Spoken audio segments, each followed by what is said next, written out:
Hey, what's going on? Dave Erickson here with Everyman Driver. Thank you so much for watching. I appreciate it. If you don't mind, click that subscribe button. It really helps support my channel. It only takes a couple of seconds. Today we are doing an overview, basically a breakdown between the pros and cons of this brand new 2020 Mazda 3 Sedan. Now, I've already done a just arrived walk around first impressions video of this car. You can find it in the description below, along with my complete archive of all my Mazda videos and reviews, again, in the description below this video. So the 2020 Mazda 3 can be a smart car to buy. It comes in either a sedan, like we have here, or a hatchback, and I reviewed the 2019 hatchback. And it checks off all the boxes for people looking for a compact sedan that feels more expensive than it actually is. This car comes with a lot of high-tech features, in addition to having a solid engine with good responsiveness. It comes in either all-wheel or front-wheel drive, depending on whether drivers think they'll be traveling in challenging conditions. So there are many reasons why you might want to buy a Mazda 3, but there's also a few reasons why you may not. First, what's new? Well, Mazda has kept things pretty consistent with the previous model year. One of the biggest changes is that all models now get iActiveSense driver assist features, which previously were only available on the hatchbacks and the higher sedan trims. This means that even the base model will have blind spot monitoring and other driver assist features that keep the car in the right position. Having several standard driver assist features makes a big difference when comparing the Mazda to other affordable sedans in the marketplace.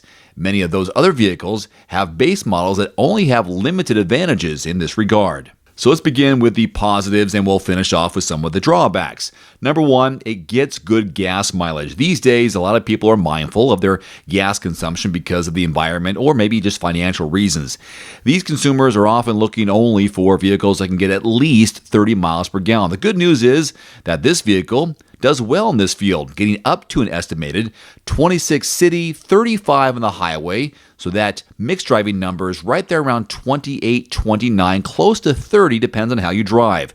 With the all-wheel drive models like I have here, it only drops to 25 city, 33 highway, so it's a 28 mile per gallon mixed driving number estimate. Positive or negative under the hood of this vehicle is one engine option. It's a 2.5 liter four-cylinder mated to a 6-speed automatic transmission, 186 horses, 186 pound-feet of torque.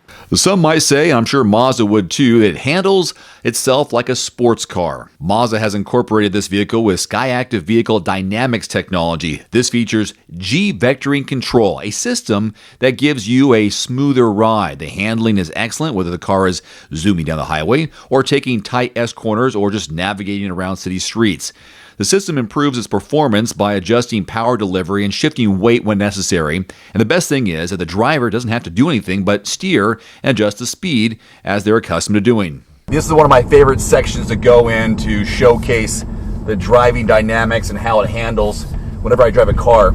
I got some S-curves up here. Now this with 186 horsepower, 186 pound-feet of torque, and the 2.5 liter four-cylinder 6-speed automatic transmission, it does have a sport mode. I'm gonna pop into sport mode. RPMs go up a little bit, so here we go. Gonna hug the road.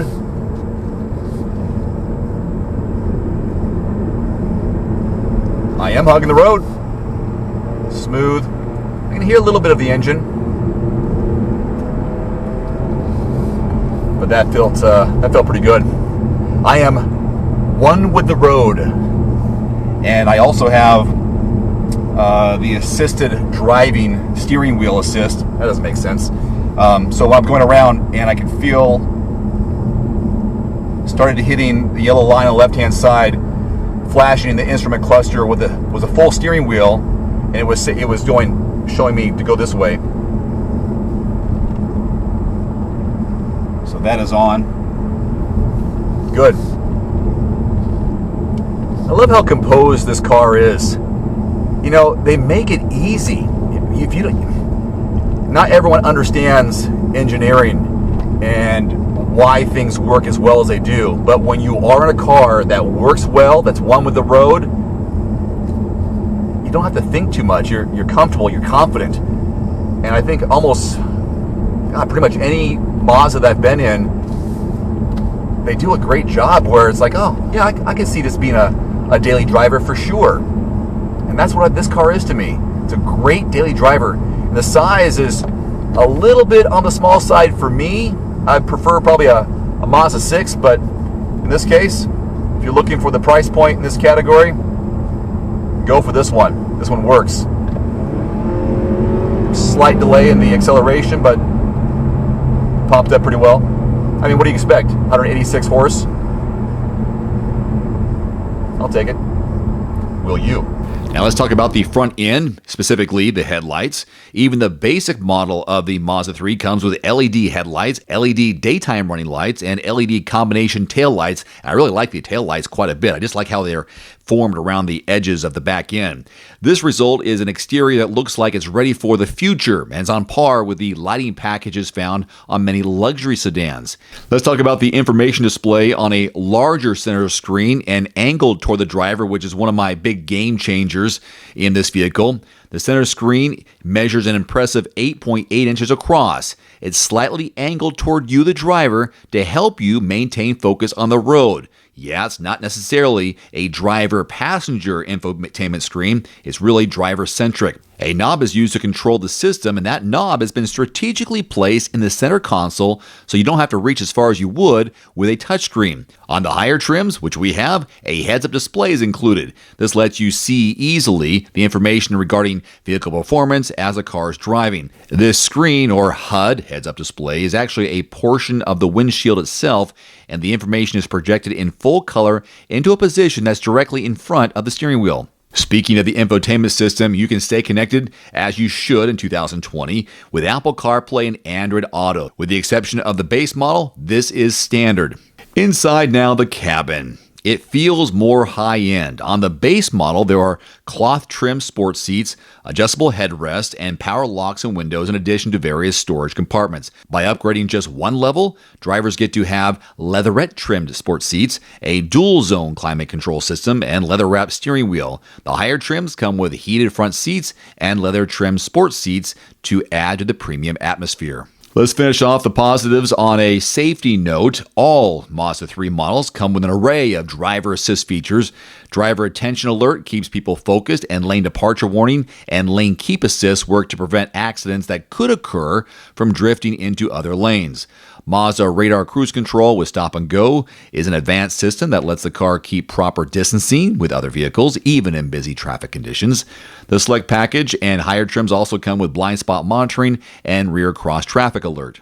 All right, these are some reasons why you may not want to buy one and keep on shopping, but you need to be aware. This car has 13.2 cubic feet of space in the trunk.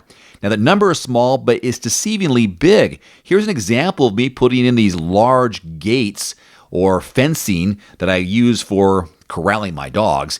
While this may be enough for daily errands, the trunk space, it might be tight for those who are packing for longer trips. The hatchback version expands to a dedicated cargo room of 20.1 cubic feet. Now, in either configurations, there's an option to lower one or both sides of the 60/40 rear bench, giving the sedan a maximum cargo area of 20.1 cubic feet, and the hatch has a maximum of 47.1. Now, I wouldn't let that number discourage you. I found 13.2 to be plenty of space for what I was doing during my week of driving. Some say the back seat may be cramped. Taller riders may not be as comfortable. Legroom in the back is 35.1 inches. Second row headroom is 37.7. I know these numbers might be a little confusing until you get back there. Here's what it looks like with my legroom behind the driver's seat, and that's my position as the driver up front, so me sitting behind myself.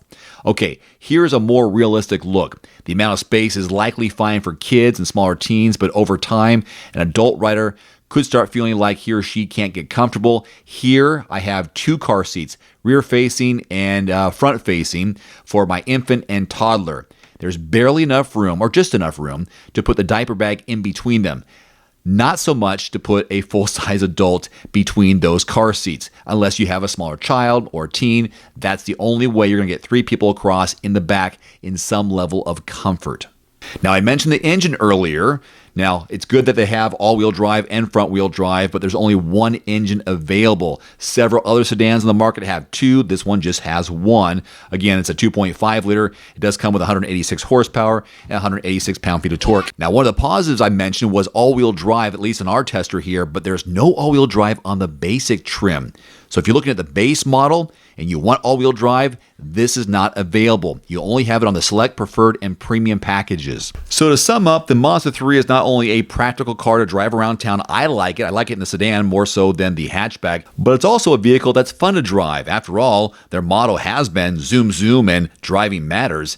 It has dynamic handling and responsiveness with its engine, which gets pretty good gas mileage. Plus it comes standard with many high-end features that make it feel like much more than a budget-friendly car. Speaking of budgets, the MSRP range on a brand new 2020 Mazda 3 is between $21,500 and up to $30,000. In my opinion, it's definitely worth a look and absolutely a test drive. Until next time, I'm Dave Erickson with Everyman Driver. Thanks for watching. See you next time. Adios. Oh, and one more thing. I've got a link below to all of my Mazda videos and reviews from all the years past. You can find those below this video.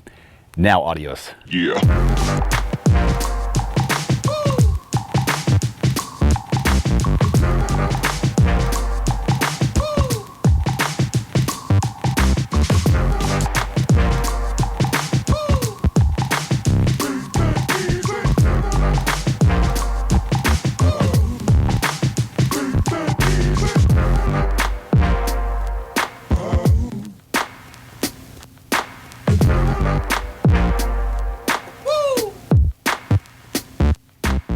One more thing before you go, I've added links in the description below to some of the best-selling automotive accessories and products on Amazon right now, plus links to some of the product reviews I've done. You can find it in the description below this video. And if you don't mind, take a couple of seconds and click that subscribe button. I'm uploading 2, 3, sometimes 4 new videos every week, and I don't want you to miss anything, plus it helps support my channel. As always, if you have any constructive criticism, thoughts, or suggestions about my video, please leave it in the comment section below.